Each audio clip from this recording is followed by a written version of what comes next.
Sauce on me. I got drip.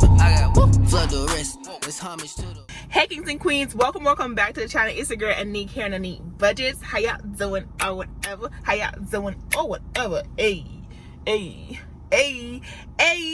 Hey kings and queens, welcome back to the channel. It's your girl Aneke here on Aneke Budgets, and on here we do cash stuff and budgeting, paying off our debt and mind our business, and baby, not necessarily in them for orders, but if that is something you are interested in, go ahead, hit that subscribe button, turn your notification bell on, like the video, and leave your 2 cents with your comment down in the comment box. Okay, so you guys are getting a from the car video today. Okay, your girl is up here at work. Okay, she earning this check, you feel me?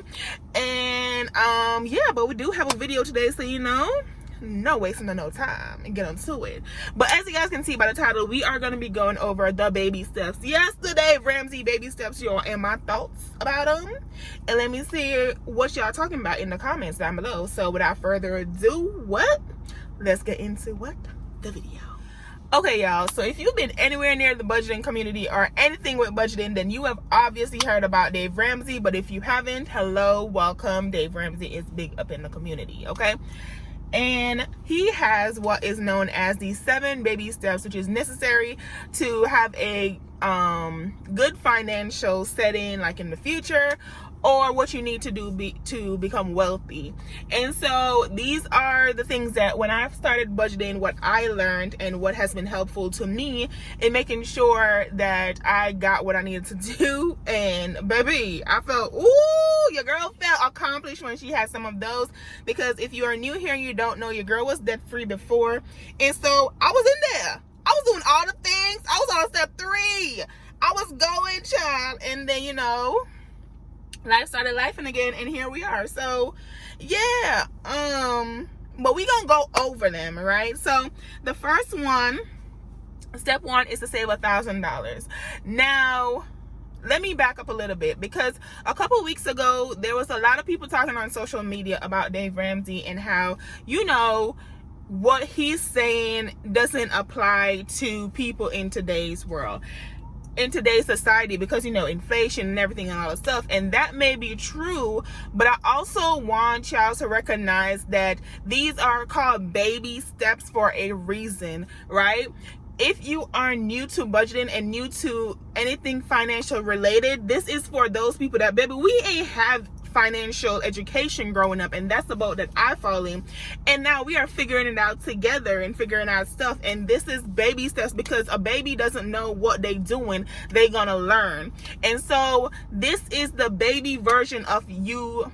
This is the baby version for you to expand on, and so you can become more knowledgeable. And so that's why we read books. Like, that's why you read like Robert Kiyosaki's book. That's why we read The Richest Man in Babylon, because you expand on those baby steps that he is given and improve your knowledge so you can become better with your finances and everything, right?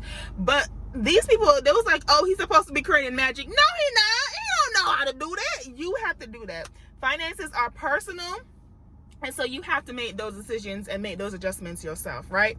So first step, baby step number 1 is to save $1,000, right? It sounds so minimum. It sounds so like easy, but it's not the amount that's the important part. Is the saving of the money that's the important part. Because, child, let me tell you, the way how your girl be ready to use her credit cards, okay? And that's the other thing, that this is saving without adding additional debt onto the debt that you already have. Your credit card people already gonna be charging you credit card interest, child. I know, because I got some. And you are gonna be saving money as well as not spending on credit. You'll be spending on debit, spending your own coins and saving at the same time. And I know both of these are your coins too, the saving and the spending on the debit, but it hits different when you have to use only what you have. Like, imagine a world without us having credit cards and we grew up on credit cards, child, that would be a problem. Okay, so that's what I'm saying. The work doesn't come from the $1,000, which is the amount. The work comes from the saving, because the effort that has to go into that, child, is a lot, especially when you've never done it before. So save $1,000 is the epitome of hey, we starting over. We start from the bottom, because a lot of people, they keep saying doesn't even have $1,000 in their emergency fund if shit hits the fan. And we know it's inflation. She can hit the fan in 2 seconds. Like, life be lifing. Life be having hands and she be whooping butt. You get what I'm saying? So yeah, save $1,000. Like, it's not for the money, it's for the actual work and changing your mindset and everything into the budgeting part. So that is what the save $1,000 is for. Y'all, I ain't got on no makeup, no nothing. I usually be having on like mascara or something. No, we at work, y'all. We at work. Number 2 is to pay off all debt except the house. Lord, I am working on it. Working on it faithfully. And I'm not gonna lie, I'm telling y'all, this 70-20-10 budget, or in my case 65-25-10 budget that I got going on for all the things, it's making it, I realize that I'm rich in a sense, but I be making myself broke in the other sense, because priorities, right? So the 70-20-10 rule is 70% to your house, 20% to your debt, and 10% to your savings. For me, I was doing like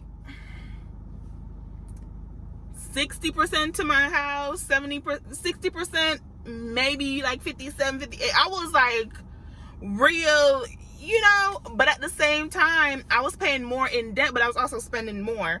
So I love this 70-20-10 rule because it keeps me in alignment. Like, it gives me, hey, this is you, cut it off. This is how much for housing costs and, you know, all the things. Cut it off. This is how much for savings, cut it off, and this is how much for debt, cut it off, and that's it. And so that's what all of my budget has been. If you look at my budget for the month of April, that's really what your girl has been working with. She's been working with the 70-20-10 rule that she learned from the richest man in Babylon. Hey, get into her, because, you know, teaching stuff. So I'm using that, and I just realized that I can put so much more towards my debt, but I am staying within the limits that they gave me, because it gives me a sense of security when I'm able to put my 10% in my savings, and also when I do my 20% to debt, and then I still have housing and food and everything with my 70%. So it gives me some form of security, and I like it. So we gonna stick with that. But yeah, pay off all your debt except for the house. Houses usually like thousands and thousands of dollars, but a car is like 30-40,000. Your credit card, whatever you have on there, student loans, all of those. Okay, I think we can't see me a little bit, hold on. So that's one of the things, right? Ooh, I hit the light, let the light come on.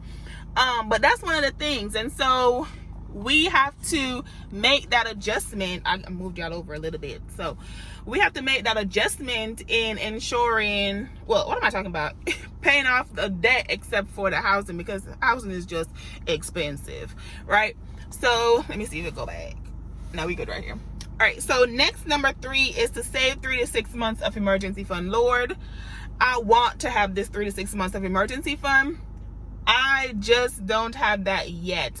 I definitely am working to build even 1 month of emergency fund, but I don't even have 1 month, Lord. And so that's what I'm saying with this 70-20-10% rule. This 10% is actually helping me to save a lot. And so, well, save, you know, the percentage for it. And it's actually a decent amount of money. It's like $400 for the month. And I was like, oh my God. Like, I wouldn't know, and I wouldn't put as much in there. But now that I know, and I have to consciously put that specific amount in there, I just feel great about this month. And so I'm super excited to show you guys, you know, the end of the month and what your girl has, because I feel like I'm doing well. I'm doing really well, and I'm super proud and super grateful. But yeah, like, them 3 to 6 months, oh, once I'm out of debt, oh Lord, can't wait. Okay, step number 4 is to invest 15% for retirement. Now, this is step number 4, but I'm in the military, and the military does have retirement after you've been in for 20 years. Your girl is planning to do that. But I'm also doing my retirement, which you guys don't see on here on YouTube. Like, I don't post my retirement account or anything. I think I posted it when I like started the beginning of the year. I was like, oh, hey y'all, this is one of the videos I'm putting out. This is how much I have in my retirement account. I think I posted it like the other day, but I do have retirement money that's already going in, and I think that's a 10% minimum. One of my old supervisors, I used to have 8%, and I was like real sketchy to put the 10% because I was like, oh, I want my money. But then, you know, my supervisor was like, you need to put a minimum of 10%, and literally that's how I ended up putting in 10%. And so this says to put 15. I am not there to put 15 yet percent of my money, but once I'm there, once I've paid off my debt and everything, I definitely do need to increase it, and it's going to be 15%. And that 15% is even before I get a check. Like all the budgeting that you guys see me do, this retirement money goes there before I even get a check. And I'm doing a Roth savings plan because government take out your taxes now and run me my coins later. I want all my monies for me later.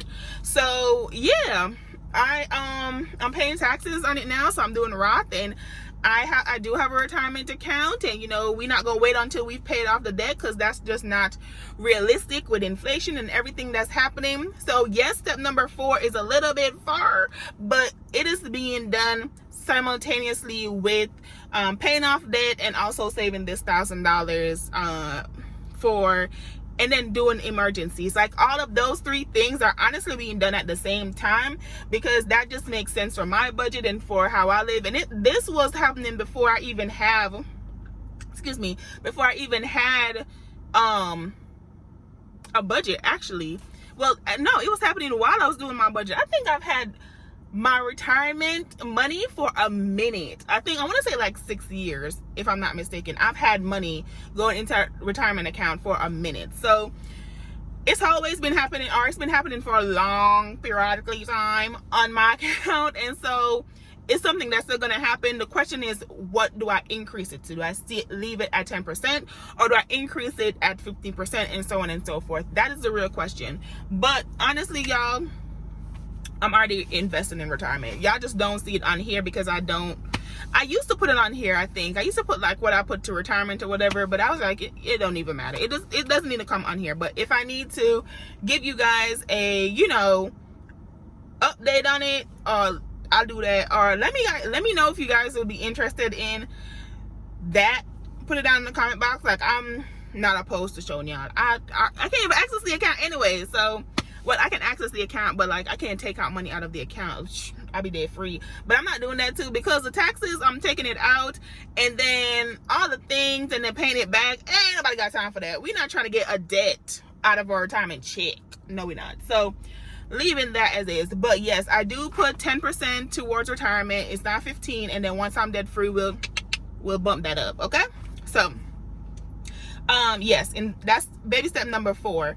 Baby step number 5 is to save for college for your children. I ain't got kids right now, so I'm not saving for my kids. I just don't have kids right now. All I'm trying to do is save and put us in the best financial position when I do have kids with my husband. So yeah, I don't have kids right now. So and then number 6 is to pay off the house. That's a long time from now, but hopefully I'll have someone in there renting it out, and so with it being rented, it will be paying for itself. Your girl won't even have to, you know, do nothing about it. So that is what we're hoping for. That is the goal with paying off our house and everything. So yes. And then the last thing for baby step number 7 is to build wealth and give. Honestly, like the best thing to just be debt free. I'm telling you, y'all, when I was debt free and I was just saving and, you know, getting all the things together before I came back here and bought a house with the saving that I saved, I felt so much at peace, and I just felt, you know, good about where I was. And then I came here and I bought a house because, you know, that's the next step apparently in life, and here I am. And so I am not regretting the decision. I'm just more experienced and self-aware of the situations and all the things that comes with owning a house, because no one tells you, or maybe they do on YouTube, you know, but majority of us get our information from our closest family members and friends and stuff. And so I got that information, but then I moved into my house and all things, and I had to call my mom and my daddy. It was like, hello, y'all gonna leave this out? Y'all was gonna tell me? And they was like, yeah, girl. Hey, ain't no yeah, girl. You should have told me this before. But, you know, I learned, I have experiences. If I ever have to buy a second house, and I know exactly what I'm looking for, and you know what I'm willing to like cut out on, and what I'm willing to keep, and all the things. So experience and knowledge now, and so yeah, we're moving a different direction, and we're having different things happening. But super grateful for all the things that's happening in my life. I'm honestly blessed. So I can't even complain, even though I'm like partially complaining right now. I can't really complain because I have basically all that I need. I really do. I just need to focus and hone down. So that's it, y'all. That's the 7 baby steps. That's my thought on them. The 7th one was build wealth and give. I forgot the giving part. I didn't talk about the giving part, but when I was debt free, just makes you give anyways. When I give more easily. I give easily when I'm debt free. But now I realize when I'm in budget, I still give, but it's not as I would, you know, if I wasn't, because yeah, you do definitely hold on to your money harder, and especially now with inflation and everything, it just yeah, it doesn't do it. So it is what it is, but hopefully I will become credit card debt free and car debt free. Okay, thank you Felicity for all that you do, but girl, your debt needs to go.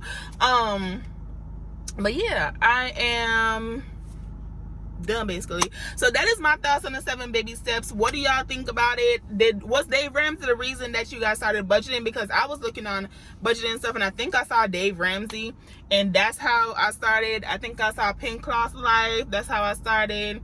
Budget Treasures was just starting out when I saw her too, but she was like, she took off immediately. I saw Budget Treasures. Then I met a whole bunch of people. I met Cassie J. I met Prosperous Pink.